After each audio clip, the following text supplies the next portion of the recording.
कलाएं। कलाओं की अपनी भाषा होती है। जैसे हम अपने आसपास के परिवेश, प्रकृति या भावों और विचारों को भाषा में व्यक्त करते हैं, वैसे ही चित्रकारी, संगीत या नृत्य के माध्यम से भी हम अपने आसपास और प्रकृति को अभिव्यक्त करते हैं। हम जो कुछ देखते सुनते हैं उसे किसी न किसी रूप में और नए नए तरीके से कहना या अभिव्यक्त करना चाहते हैं। समुद्र में उठती गिरती लहरों को देखकर चित्रकार उसे रंगों से सजाता है। चिड़िया की चहचहाहट को गायक स्वरों में सजाता है, तो नर्तक मन के भावों को विभिन्न मुद्राओं में सजाता है। कभी चित्रों में तो कभी गीतों में, कभी नृत्य में तो कभी संगीत में। ये कहने सुनने की परंपरा सदियों से चल रही है और आज भी नए नए तरीकों में लगातार जारी है। हमारा देश भारत उत्सव धर्मी है। विविधता हमारी पहचान है। विभिन्न संस्कृतियों और विभिन्न त्योहारों के साथ साथ विविध कलाएं भी हमारी अनूठी पहचान है। आपने देखा होगा कि भारत के अलग अलग राज्यों की अपनी अपनी विशिष्ट कलाएं हैं। आपने ये भी देखा होगा कि हमारे कलाओं के त्योहारों, उत्सवों से अलग नहीं किया जा सकता। ये कलाएं जन्मोत्सव से लेकर शादी ब्याह, पूजा तथा खेती बाड़ी से भी जुड़ी है। मनुष्य के जीवन से जुड़ी होने के कारण ही भारत की ये विशिष्ट कलाएं विरासत के प्रति हमें उत्साह और विश्वास से भर देती है। क्या आपको यह नहीं लगता कि पर्वों, त्योहारों या फिर फसलों से कलाओं का जुड़ाव ही एक और इसे केवल मनोरंजन या अलंकरण होने से बचाता है, तो दूसरी ओर यही पहलू प्राचीन परंपराओं की सतत निरंतरता को बनाए रखता है। वास्तव में यही अतीत और वर्तमान के बीच जुड़ाव की कड़ी भी है। अगर हम आज पीछे मुड़कर देखें तो पाएंगे कि जनजातीय और लोक कला शैलियों के सभी रूपों में एक व्यवस्था भी दिखाई पड़ती है, जो आगे चलकर शास्त्रीय कलाओं का आधार बनी। एक बात ध्यान देने की है कि शुरुआती दौर में सभी कलाओं का संबंध लोक या समूह से ही था। बाद में चलकर जब इनका संबंध व्यवसाय से जुड़ा तो व्यक्ति केंद्रित होती चली गई। मध्यकाल तक आते आते साहित्य, चित्र, संगीत, नृत्य कलाएं राजा और विभिन्न शासकों के संरक्षण में चली गई है और धीरे धीरे शास्त्रीय नियमों में बंधी।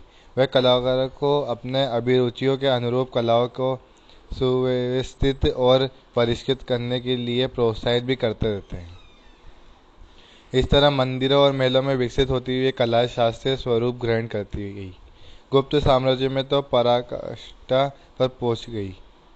भरत मुनि के नाट्य शास्त्र में इनका शास्त्रीय स्वरूप बना, जो कला के लिए अब तक का प्राप्त सबसे महत्वपूर्ण शास्त्र है।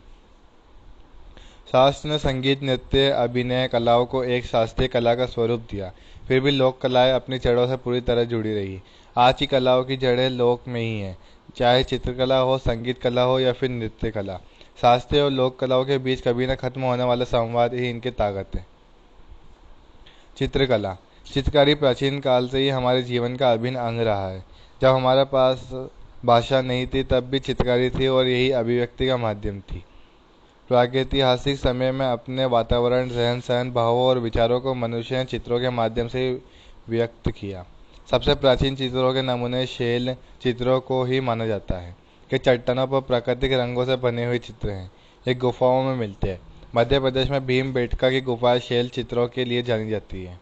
इन चित्रों में जीवन की रोजमर्रा की गतिविधियों, शिकार, नृत्य, संगीत, जानवर, युद्ध, साज सज्जा सभी कुछ दिखाई पड़ता है। गुफाओं में कला सृजन की अति प्राचीन परंपरा रही है। एलोरा और अजंता की गुफाएं कलाकृतियों के लिए विख्यात है। चौथी या छठी सदी के बीच गुप्त साम्राज्य कलाओं के लिए स्वर्ण युग कहलाता है। अजंता की गुफाएं उन्हीं दिनों खोदी गई। उनकी दीवारों पर चित्र बनाए गए। बाघ और बादामी की गुफाएं भी इसी जमाने की है। अजंता की गुफाओं के चित्र इतना आकर्षक है कि वे आज तक के कलाकारों पर गहरा असर डालते हैं। ऐसा मानना है कि अजंता की दीवारों पर बने चित्रों को बौद्ध भिक्षुओं ने बनाया है। 7वीं और 8वीं सदी में चट्टानों को काटकर एलोरा की गुफाएं तैयार की गई। इसकी सबसे बड़ी विशेषता है कि इन्हीं के बीच कैलाश का बहुत विशाल मंदिर है। इन मानुषी कला सृजन को देखकर आश्चर्य होता है। उन दिनों मनुष्य ने इसकी कल्पना कैसे की होगी और फिर उस कल्पना को साकार करने के लिए कितना परिश्रम किया होगा। लगभग इसी समय निर्मित एलिफेंटा की गुफाएं भी मिलती है। यहाँ त्रिमूर्ति की जबरदस्त मूर्ति है। दक्षिण भारत के महाबलीपुरम की विशाल मूर्ति कला और तंजौर की चित्रकला कला कौशल के अद्भुत उदाहरण हैं। हम जिसे लघु चित्र के नाम से जानते हैं वे दो प्रकार के, एक स्थायी जो कपड़ों, किताबों, लकड़ी या कागज पर किया जाता है। इनमें आंध्र प्रदेश और छत्तीसगढ़ की कलमकारी, पंजाब की फुलकारी, महाराष्ट्र की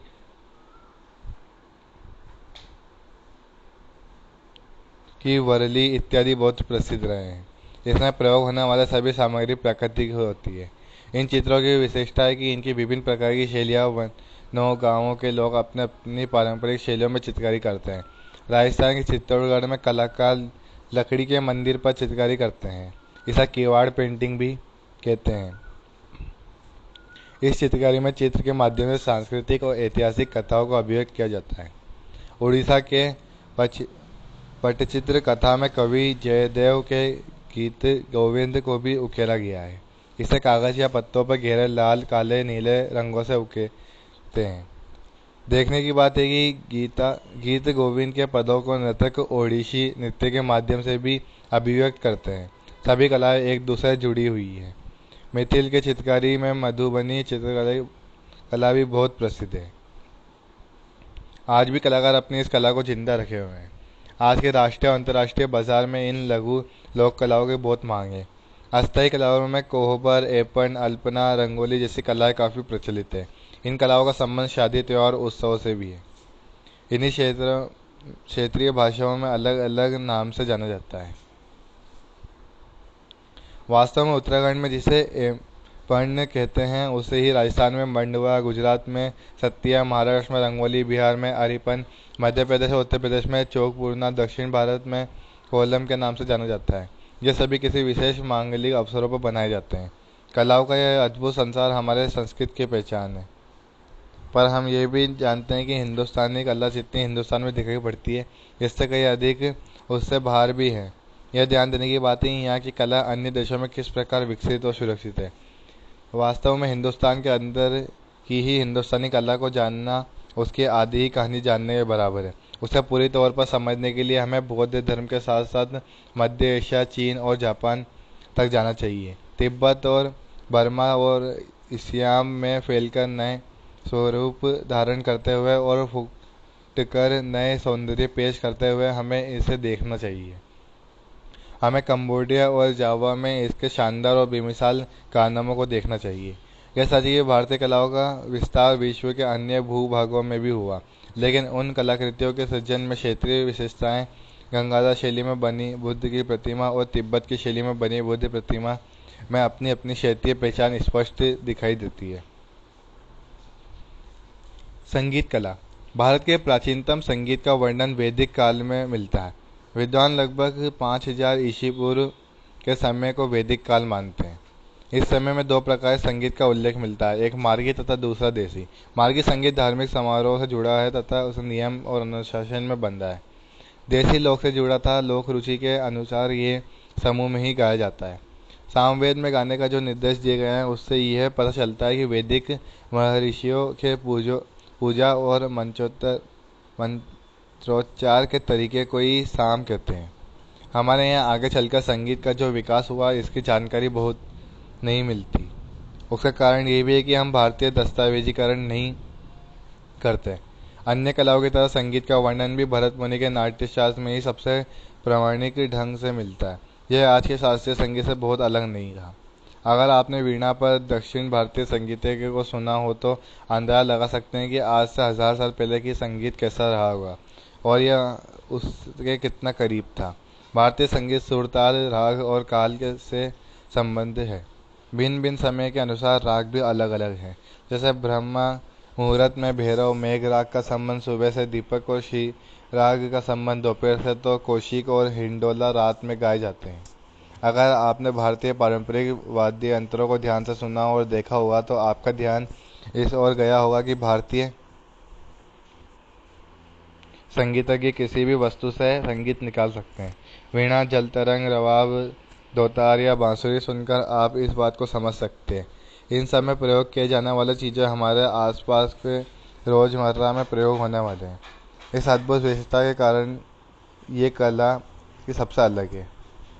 यह सहजता और प्रकृति से जुड़ाव भारतीय कला की विशेषता रहती है। हमारे यहाँ का मुख्य वाद्य वीणा ही थी। क्या आपने कभी सोचा कि हमारी पुरानी फिल्मों में गायक गायिका नाक से क्यों गाते थे?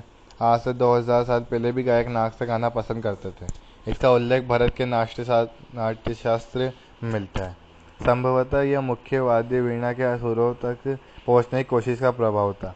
ध्यान देने की बात है कि यह उत्सव और उल्लास भरा संगीत भी धीरे धीरे नियमों से बंधा, इसका भी शास्त्र लिखा गया और बाद में चलकर एक शास्त्रीय परंपरा शुरू हुई। संगीत भी लोक से जुड़ा था। इसमें संस्कार गीत और ऋतु गीत भी खूब मिलते हैं। आपने गिरिजा देवी की आवाज़ में मिर्ज़ापुर की कजरी जरूर सुनी होगी। बच्चे के जन्म पर उत्तर प्रदेश का सोहर और विवाह के गीत सुने होंगे। हर एक वस्तु का स्वागत गीतों से किया जाता है। बंगाल में वर्षामंगल, बसंतोत्सव, गिरिमतोत्सव गीतों के बिना कहाँ संभव थे। मध्यकाल तक आते आते अन्य कलाओं की तरह संगीत भी व्यावसायिक हुआ। वह भारत का सबसे अच्छा समय वह था जब संगीत मनुष्य के जीवन का जरूरी अंग था। ऐसे कोई कहावत भी मिलती है। नृत्य कला। भारतीय संगीत की तरह नृत्य में भी कम बदलाव आए हैं।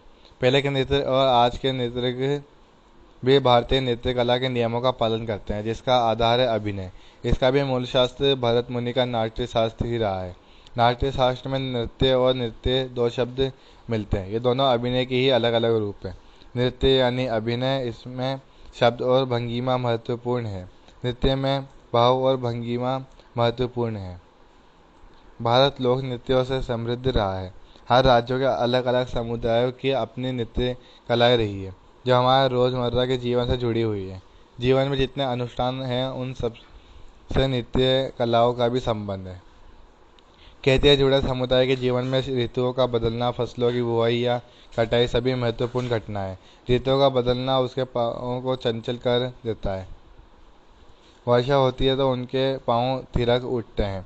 भारत के हर राज्य में यही भाव मिलते हैं। कश्मीर से दार्जिलिंग तथा समूचे हिमालय क्षेत्र में एक और शास्त्रों और युद्धों को नृत्य कला शालीनता से प्रस्तुत करते हैं, तो दूसरी ओर गेहूं की फसल बोने को भी एक उत्सव बना देती हैं। सभी लोक नृत्यों से एक गोलाई में नृत्य हाथ में हाथ मिलाए तरह तरह के करतब दिखाते हैं।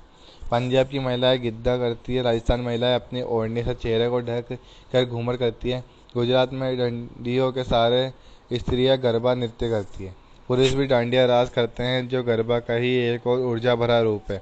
महाराष्ट्र के मछली पालन से जुड़े समुदाय हाथों में हाथ डालकर एक दूसरे के कंधे पर चढ़कर एक पिरामिड सा बना लेते हैं। महाराष्ट्र का लावणी नृत्य अपनी अद्भुत ऐन्द्रिक आकर्षक के लिए प्रसिद्ध है।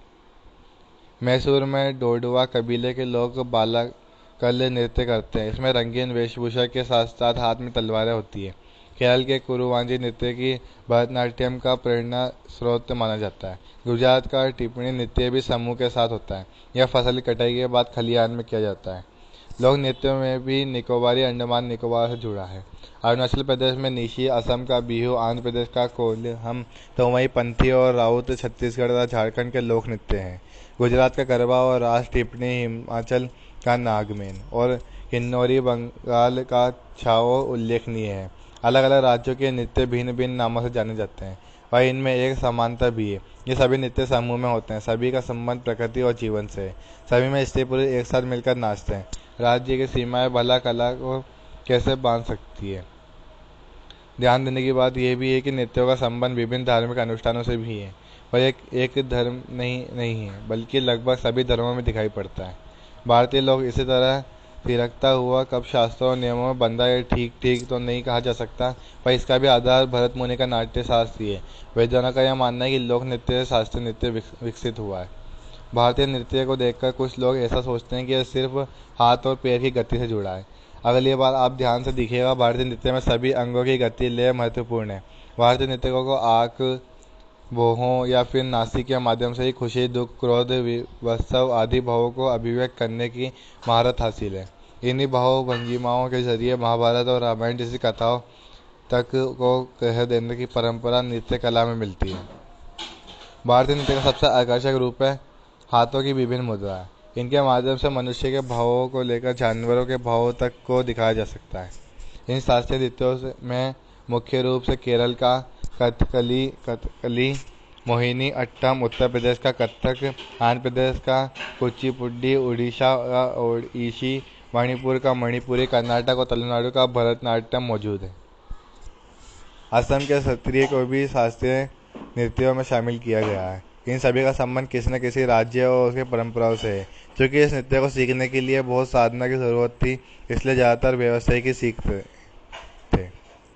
यह संदर्भ भी आता है कि बाद में चलकर महलों में राजकुमारी और राजकुमारी भी नृत्य करते थे, पर सार्वजनिक रूप से नहीं। शास्त्रीय नृत्यों के स्वरूप में बहुत परिवर्तन हुआ है। वर्तमान समय में इन्हें देखकर 200-300 साल प्राचीन नृत्य कला से भी इन्हें पूरी तरह नहीं जोड़ा जा सकता। भारतीय कलाएं लोक से शास्त्रीय रूप से अचानक नहीं पहुंचती है, वर्षों इनके बीच संवाद होता रहा। आज के मंचों या फिल्मों में जो संगीत या नृत्य मिलता है, उनमें दोनों का मिला जुला रूप अधिक दिखाई पड़ता है। हमारा ध्यान इस पर भी जरूर जाना चाहिए कि हर एक राज्य में सभी कलाओं के बीच भी एक अर्थ संबंध दिखेगा। उत्तर भारत में बांस नृत्य, बांस क्राफ्ट कला या फिर बांस के वाद्य यंत्र इसके उदाहरण हैं। ध्यान देने की बात यह भी है कि सभी कलाएं धीरे धीरे समूह से व्यक्ति कला का रूप धारण करती गई है। इसका कारण निश्चित रूप से व्यवसाय भी रहा। सभी लोक नृत्यों में साथ साथ एक ताल में पैरों का उठना, हाथों का एक दूसरे से जुड़ना अपने आप में भारत की अद्भुत साहचर्य और प्रेम भावना के संकेत है। क्या यह अनायास रूप से कलाओं में आया होगा? समूचा मानव जीवन, समूची प्रकृति क्या अनायास ही कला का विषय बने होंगे? इनका संबंध भारत की प्रेम भावना के साथ साथ भारतीय संस्कृति में निहित वसुधैव कुटुंबकम की भावना से भी अवश्य होगा। ये कारण है कि यहाँ की कलाओं का मुरीद आज पूरा विश्व है।